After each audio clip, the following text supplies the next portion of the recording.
one of the Russian ads released by lawmakers on Wednesday. It targeted Facebook users who expressed interest in Bill O'Reilly, Mike Huckabee, or Jesus, among other topics. Americans are getting our first glimpse of how we got played. On Wednesday, Congress released some of the 3,000 Facebook ads and Twitter accounts created by Russian operatives to sway American voters. You can explore them in an analysis the Post published here. These disturbing messages, seen by up to 126 million Americans, raise thorny questions about Silicon Valley's responsibility for vetting the information it publishes. Beyond Washington, it leaves all of us who use social media to keep up with friends, share photos, and follow news wondering how'd the Russians get to me. The short answer is Silicon Valley made it very easy. Facebook's top lawyer told Congress on Wednesday the Russian effort was fairly rudimentary. Here's what he meant. Ever notice a Facebook ad that's eerily relevant to something you've been talking about? Had an ad for a pair of sneakers follow you around the internet for a week, or seen an ad that says your friend liked it? That's the occasionally creepy handiwork of advertising tech, which covertly tracks much of what you do online, and then sells access to you to the highest bidder. We're just now waking up to the fact that not only traditional marketers and legitimate political campaigns are buying in. It's also Russian trolls hoping to manipulate you. You were in Russia's crosshairs if you liked the Facebook page of Donald Trump or Hillary Clinton.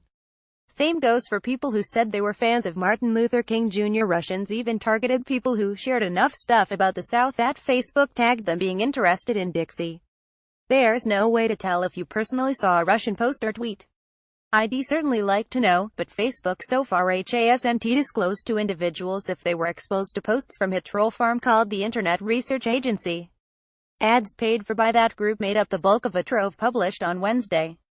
Facebook lawyer Colin Stretch on Wednesday told Congress the social network had notified Facebook members broadly about the issue, but it would be much more challenging to identify and notify specific people.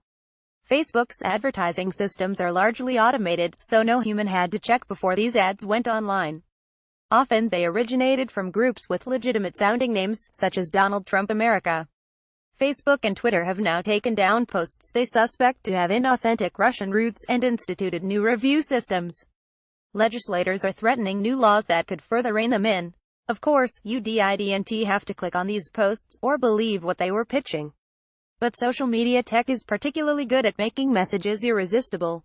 The Russian trolls didn't have to spend much money on these marketing techniques to have an impact thanks to precision targeting and free promotion for buzzy content. The most basic tool they used is called targeted advertising. By watching what you and your friends share and do on and off the social network, Facebook slots you into categories. Some are demographic, age, state, gender, and others are based on things you've liked and the assumptions Facebook draws about your interests. Facebook will actually show you what it thinks of you if you click here. It also lets you edit the categories. Doing so could make its ad targeting even more effective.